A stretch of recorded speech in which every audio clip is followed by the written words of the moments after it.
Last week, many of you requested me to apply knee ability to the elbow. The elbow is a hinge joint similar to the knee. They're not exactly the same, but they're similar, so we can get some pretty good guesses.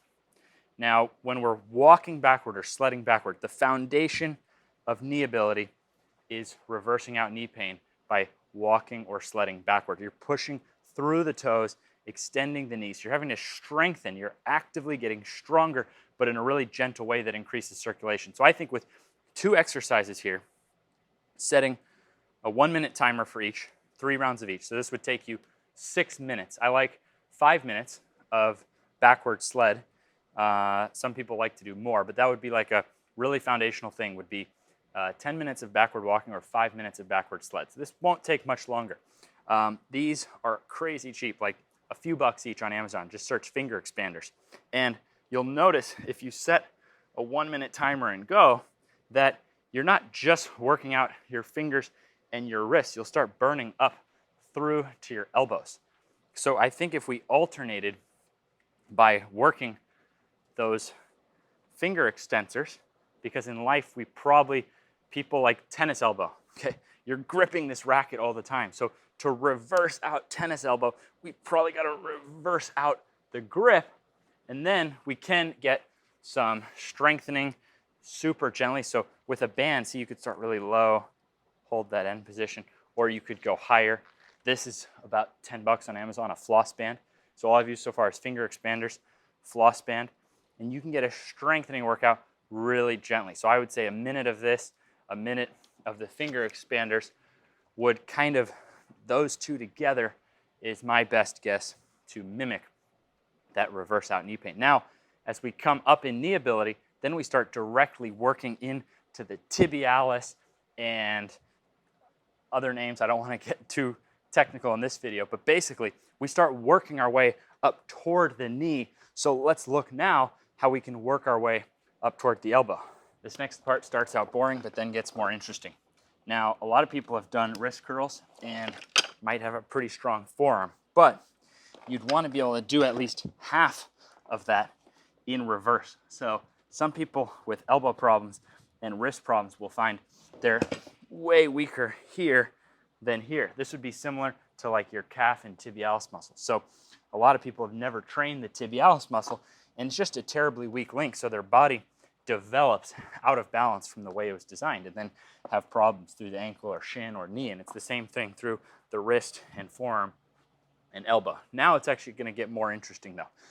I broke both my wrists in my past, and by that time I had already fixed my knees on my own. So I actually did my rehab myself, and I learned a lot. Now, you can go online and you can search for a Thor's hammer or a heavy hammer. Those are going to be a lot more expensive. This you can get 20, 30 bucks on Amazon, and this is just a like a home dumbbell that you would load.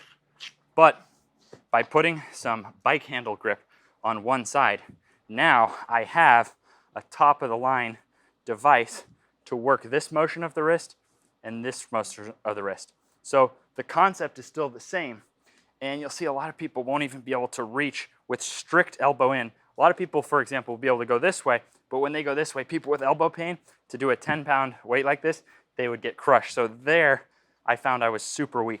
So for good measure, I work both sides, but you'll find that this is a common weak point going to the inside. And you should have the mobility there to get at least to parallel with your elbow in.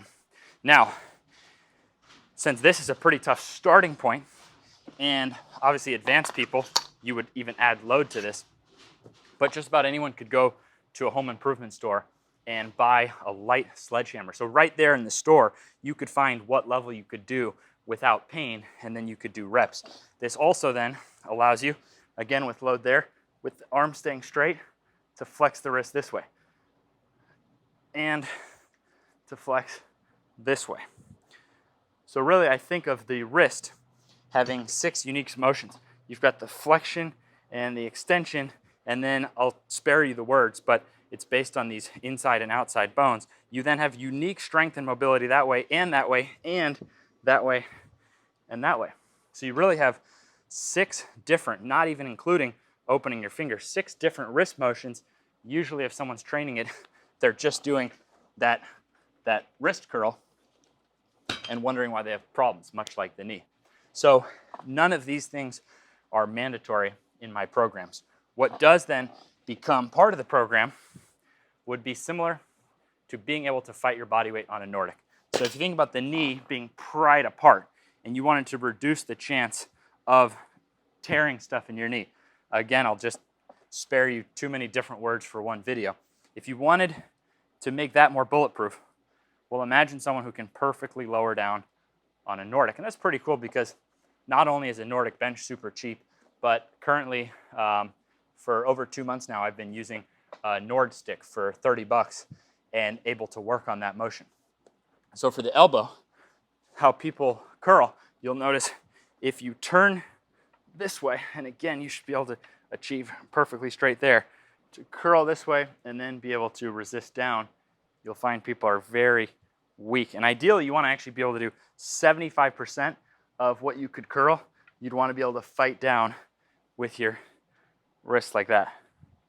So this is now you're directly resisting for that impact when it's tennis or whatever motion is hurting. You want to be able to fight that impact. So this would be like a Nordic for your elbow. So far, we've covered reverse out knee pain with reverse out elbow pain version. We then covered all the muscles leading up to the elbow, kind of like the tibialis of the elbow. And then we covered the ability to resist breaking there, kind of like the Nordic of the elbow.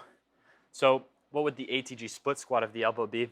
Well, that would mean regressing to a weight you can do without pain, but through a full range of motion. So I'm going to show you a real working set from this week. My current working weight is 55 pounds per hand, but imagine starting this with 1 pound and so on. Basically, with dumbbells, if we press in a normal way like this, the dumbbell stops short. It cuts off our range of motion. If we go there, now we get to a full range of motion through the elbow. Controlling here. Full range of motion versus stopping short. So this is not a right or wrong. I'm not saying what's right or wrong. I'm just showing how to rebuild elbows. Full range of motion now for the elbow is going to be able to build more of the actual tendons in and around the elbow. When you go through a full range of motion, you're probably weaker, but you do end up developing, as all the stuff with the knee has shown, you end up developing the muscles and tendons and even ligaments in and around the joint. So for me, a naturally weaker guy, that would have been a fair weight for me before I started training differently and rebuilding my body. And now I can do that weight totally pain-free in the elbows, and I forget what it's even like to have elbow pain. I did used to have really nasty chronic elbow pain just in this right elbow on the outer side, and actually then on the inner side in the left elbow. Probably extreme imbalances from shooting basketball so many times, then going into the weight room and doing a partial range of motion and not doing a full range of motion. But like I was saying, it's not judging what's right or wrong. It's just showing you a route that you could take if you have elbow problems.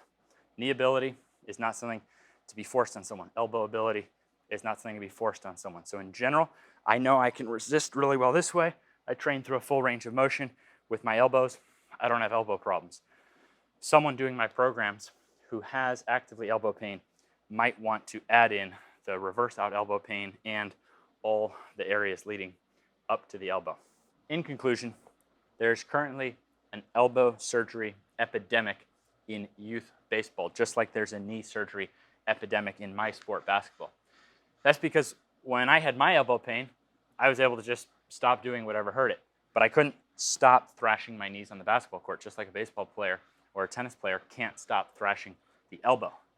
But what may give you some hope if you are having elbow problems right now is that I was known amongst my friends and coaches for how fragile my knees were and had nicknames for this and was made fun of, and reached my 20s having never once grabbed a 10-foot rim. And now in my 30s, I'm throwing down windmill dunks, and more importantly, have become known for how bulletproof my knees are and the freakish forces I can put into my knees. And none of it came from having more drugs or surgeries. I had already been through those, and I was only getting worse. And I don't even take any supplements or do any treatment of any kind. I only train my ability. And so now you have at least a starting route here to train the ability of your elbow. And I've worked with and helped a ton of people who thought that the elbow pain, the chronic elbow pain, was just part of their sport, something they'd have to live with. And now it's like me with my knees. I can't even remember what that used to feel like. Now I can play my sport. Now they can play their sport, just enjoying the pure joy of the game and not having that chronic pain in the way, and just from training ability. Hope this helps.